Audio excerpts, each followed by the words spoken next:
Hello. Hello, Scott. What's your name? My name is Monica Gauci. Hello, Monica Gauci. And where did you grow up and where do you live now?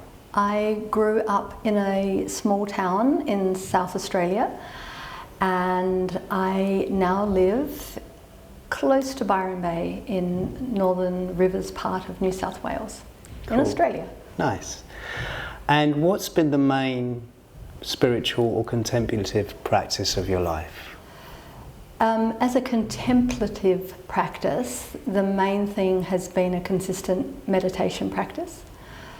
And I feel that my asana practice, which has been only probably for about 2 years longer than that, so I started doing an asana practice seriously in 1979, and I started meditating in 1980. And so my asana practice, I feel, very much helps me with that meditation practice in developing my focus. So would you say that your practice is contemplative? Like yoga and meditation are kind of something that's you do for that focus? My meditation practice is very much a spiritual path for me. My asana practice really gives me the tools to be able to do that spiritual path much better. I do see the two as being quite distinctly separate, even though I feel like the asana gives me everything the pratyahara, the dharana, but I find that the dhyana, for me, I need to sit still and consciously go inward to connect for that, and also for those samadhi experiences. So what was the reason for a spiritual practice in the first place? Interestingly, so I was only 20 and I actually had everything that I thought I ever wanted in life. So I had a beautiful relationship, I lived in the country, I had almost one of every animal that you could keep, including cows and goats and so on. And I suddenly was really, really unhappy to the point of being totally depressed.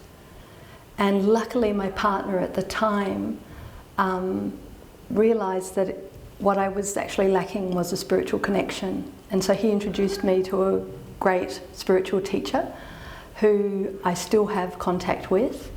And I learnt how to go inside myself and make that connection with my deep self. What was it that the teacher showed you? He showed me a series of meditation techniques which were called knowledge, are still called knowledge, and it's really that knowledge of yourself. So yeah, there are various, I realise now that there are various yoga techniques, but they were very much put together in a particular practice. I'm really interested in this kind of like before and after. What was do you think the change was? Once you did it, did you go, oh, now this is how I'm going to live, this is how I'm going to be? Initially, I had expectations that meditation was like bright flashing lights and this wow experience. So initially I was like, I'm not experiencing anything. And then one day I was sitting and I was just totally overcome with my first experience, I realised then, of peace. And I realised that I had never experienced peace, and I realised that I was then on the right path. I realised that that was a really important step. And actually that particular teacher, Prem Rawat, says, peace is the perfume of God. And it was so true, because I was getting close, that I could smell it. Peace is the perfume of God.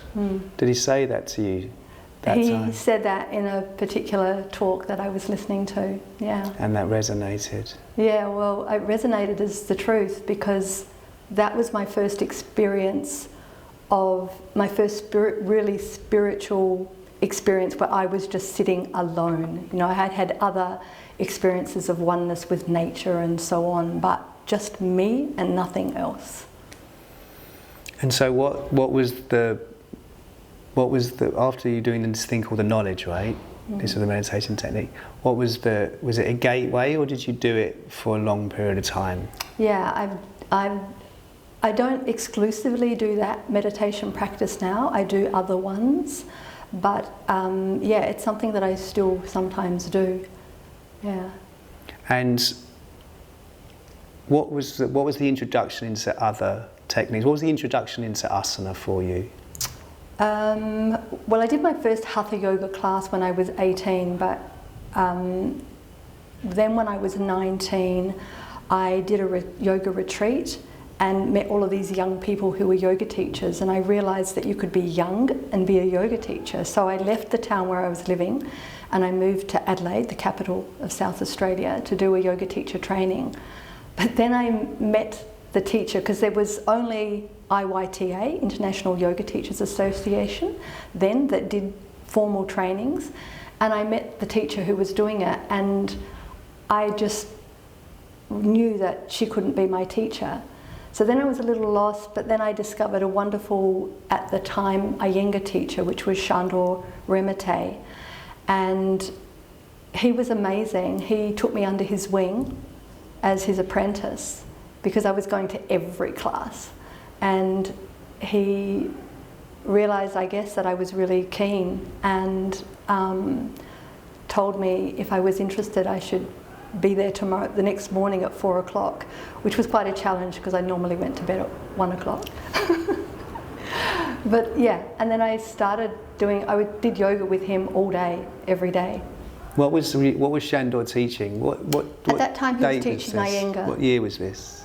This was 1979. Wow. Yeah. And so he was teaching Iyengar in Adelaide. How many people were practicing? There was quite a few people, but he was pretty well, I think, besides the IYTA, he was the only yoga teacher in town that I knew of. Yeah, so I would do yoga all day with him, and then I would go and waitress in the only vegetarian restaurant in town. That's quite a boon, isn't it? Like happening across a teacher like Shandor Remete. Oh, so fortunate, and he never ever charged me a cent, and he fed me. He fed me his glorious Hungarian food in the breaks, his homemade bread and his goat's milk milkshakes. And what did you learn from him? Discipline, because I think that I was a very scattered person, and I was going to say he gently let me unfold, because I was actually really stiff, even though I've always been a bit hypermobile. But I was actually very stiff, because you can be hypermobile in your joints and stiff in your soft tissues. But we used all sorts of torturous props. But he was gentle in his approach, in that he just allowed me to be where I was and to slowly release a lot of my samskaras. I did a lot of crying back then in those days. Yeah. And then what was the evolution from Shandor? So then I actually, I lived in the Adelaide Hills for a long time, and then I started teaching myself. That was where I lived on the property with all the animals, and started my spiritual path. And then I ended up moving overseas to Switzerland, and I was quite daunted because Shandor had given me the name of a yoga teacher, but he was an older man with a big long white beard, and I think he taught Shivananda yoga, but we did about 6 gentle postures in a 2-hour class, but most of the time was him lecturing in German, and I hadn't learnt German yet. And so I fairly well gave up, but then, and nobody did yoga in Switzerland. It was just considered way weird. And so I started teaching what I called stretch classes. And some of my students would say, why do we do a headstand in a stretch class? And I would say, because it's really good for you. So yeah. And so I lived there for almost 5 years. Right. And then I remember seeing a Jungian psychologist because I was having a very hard time. And I would cry to her and say, I just want to go back to Australia and teach yoga, which was then what I did. And that was when I discovered Ashtanga Vinyasa Yoga. Has your life from 20, from that point where your partner said, you need to do this, meet this meditation teacher, has your life then always been compelled by the spiritual direction? It has, absolutely.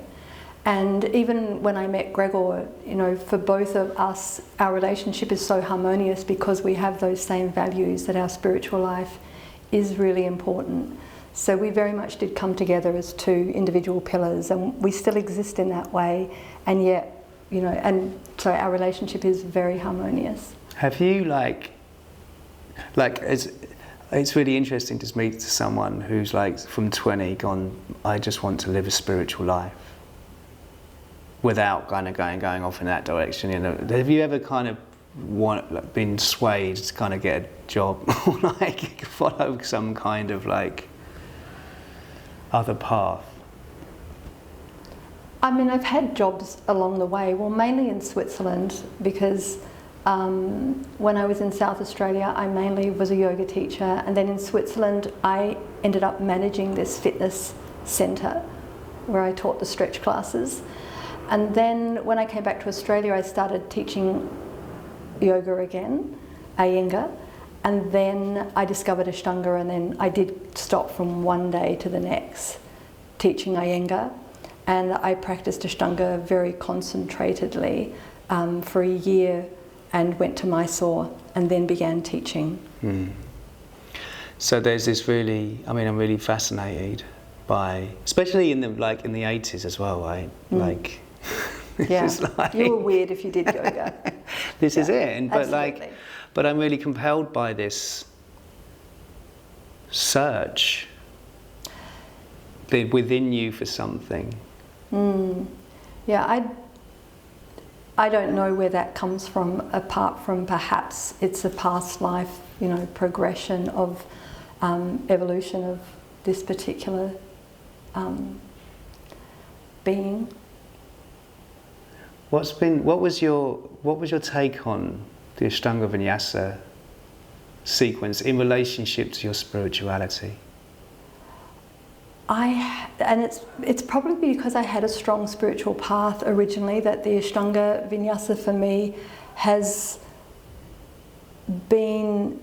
fulfilled mainly the Hatha Yoga aspect of health, breathing, concentration, turning my awareness inward. So yeah, focus of my mind. And so my meditation practice has always been a very separate thing. In fact, I was saying in the class this morning here to people that it's so important that we have this intimate relationship with ourselves, because if you live in the same, I was actually saying how your body is a sacred site because the divine dwells within it. And if you live in the same house as somebody, that does not predict that you will have a good, intimate relationship with them. And so I personally feel that we actually have to put effort into developing that relationship with our deep self. I think the asana takes you so far, but I don't think that it is as effective as you actually putting that concentrated focus and effort into developing that relationship. When you talk about the divine in you, how did that kind of come about with you recognizing that divinity in yourself? And could you talk a little bit more about what divinity in us is? I recognized often in my life that I lacked confidence in the world, but I've always been totally secure about who I am as an expression of the divine. Because in my meditation practices, that's why I believe it's so important. When I have gone really deep into my meditation practices, I have experienced that I don't finish here, that there is an aspect of me that is continuous and infinite and eternal. And part of that greater consciousness, which is one of the reasons that I love people and I love animals and I love our earth and I love the elements and everything, because I recognize that we are all one and the same. And so that makes me very secure. You know, I feel very secure in that, and my experience of that eternal infinite energy within us is mainly one of love, that it is a very loving presence, which is one of the reasons why even in my most challenging times and my saddest times, I still have trust and faith, because I just have experienced there to be this ultimate feeling of goodness. I remember as a little girl I used to pray, and my main prayer was that I wanted to be good, mainly because I was often in trouble with my parents. But I realised that I think somewhere all of us want that, because that is our nature. Our nature is goodness. Our nature is actually love. And that's one of the reasons that we all want to feel that love, because it is who we are. It's the reason we all search for perfection, is because that is an aspect of us. But it's just not on the outside, it's on the inside. So yeah. Thank you for sharing that. You're welcome. That's quite profound. Where do you think, like, where are you now with it? Like, when you look at, like, what, 79, that's like...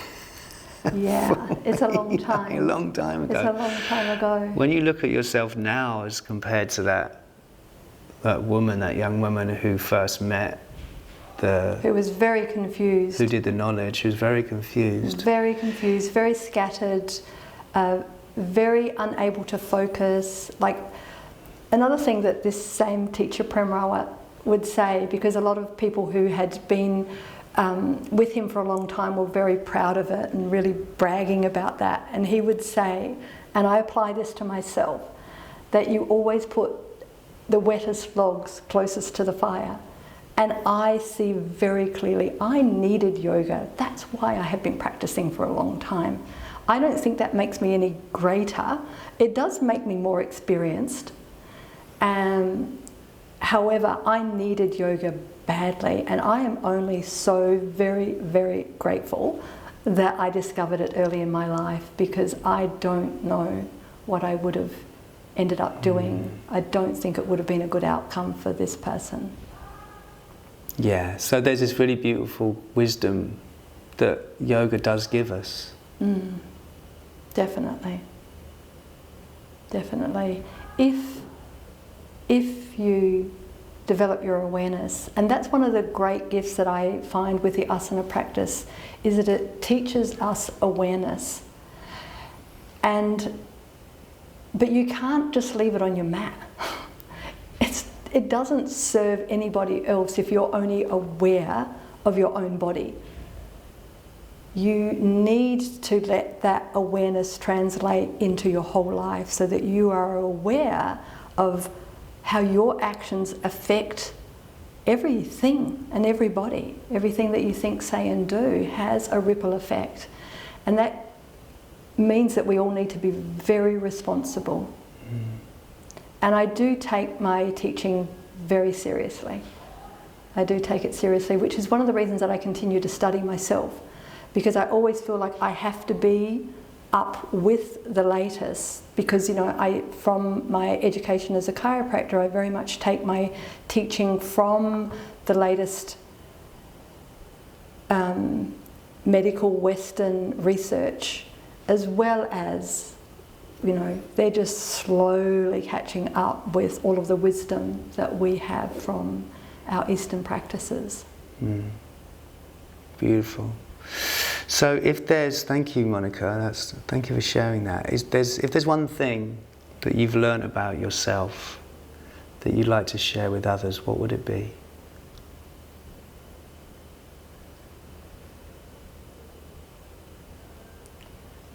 There's so many things.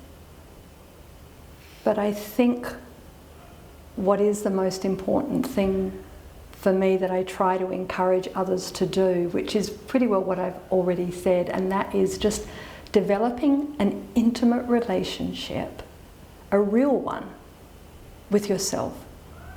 And it doesn't even require a lot of time. It requires intention, that you actually, sit and have that date with God, your creator, the divine.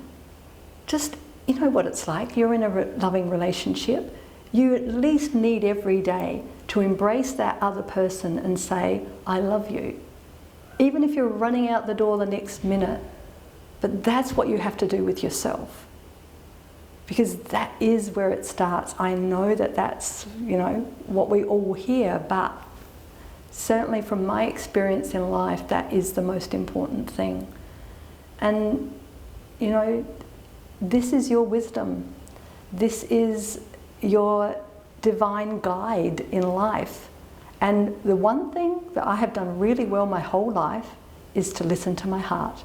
That is the one thing that has gotten me to be here where I am. And I consider my life to be incredibly fortunate. I live in probably one of the most beautiful places on earth. I have the most incredible partner. I'm very, very fortunate. My life's not perfect. Nobody's life is perfect. But there's a really deep quality in my life. It's very rich on the inside. And that has all just eventuated from me following my heart. When I cried to that psychotherapist, I just want to teach yoga, that was my heart speaking, that wasn't my head. And I remember at the time, because I had developed this great job for myself, that everyone was like, you must be crazy, what are you doing leaving this job? And I was just like, it was nothing to me, because luckily I recognised that I needed to be really happy and content in my heart. Sorry for the long answer, Scott. Thank you so much, Monica. That was beautiful. You're so welcome. Thank you, Thank you for Scott. sharing. Thank you.